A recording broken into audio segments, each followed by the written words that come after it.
Welcome to Study Loop.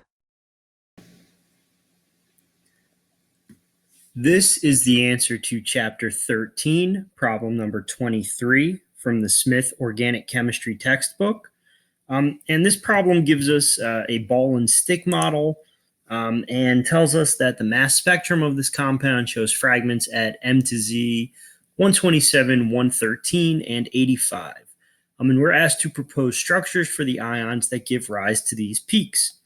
And so the way that I chose to approach this problem, and I think it's a good approach, is to add up all the carbons and hydrogens here and calculate what the molecular ion would be. And so in this case, the molecular ion is going to be 142. And then bear in mind that to remove a methyl group, that's going to be worth 15. And to remove a methylene group is going to be worth 14.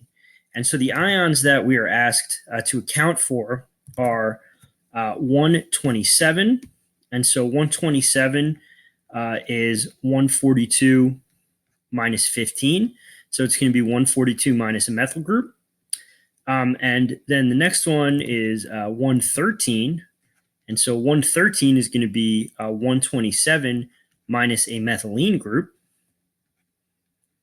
And then the next one that we're asked to account for is 85. And so let's see, 85. So we could do two methylene groups there, right? So 113 minus 28 is going to be 85. So that's going to be two methylene groups. And so thinking of it that way, it becomes pretty straightforward to see exactly what we're talking about here. So the peak at 127 is going to be due to cutting this bond. So we're going to be cutting out a methyl group there. The peak at 113 is going to be from cutting this bond or the other bond to the ethyl group, right? Because that's gonna be 29, and 142 minus 29 is going to be our 113. And then to get to 85, let's see. So to get to 85, we need to remove a methyl group and then three methylene groups. And so we have that here. So we could cut this bond here. Okay, so then all that we need to do is draw the ions that we're going to get from cutting each of those bonds. So to get the 127 peak, so the 127 peak is going to result from this. So we'll have CH3, CH2. So everything about this molecule is going to be the same, except we've cut that methyl group. And so obviously you could cut a methyl group, anywhere. There are four choices for methyl groups to cleave off here, but I'm just going with the easiest one, the one that's attached to this sort of central carbon. It just makes the most sense, I think, to try to visualize it that way.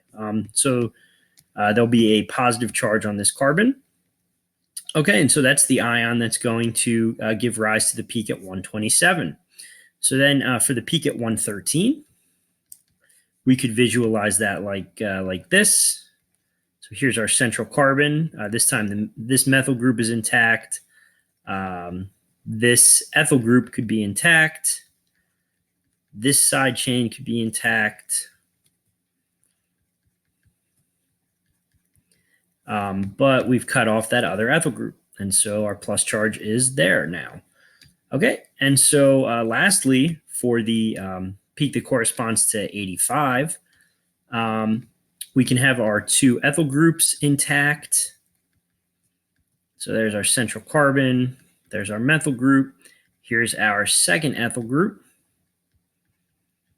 But we've cleaved off the 4-carbon chain to the right.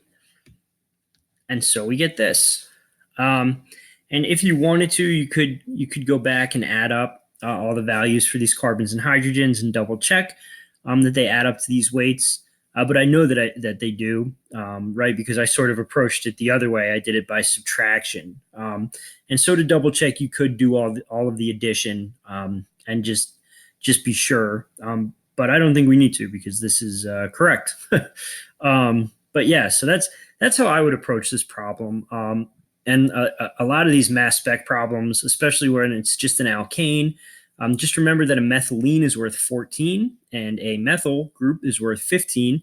And then see if your fragmentation peaks correspond to 14 or 15 or 28 or 29 off of the molecular ion. And then if so, that tells you what number of carbons you're removing.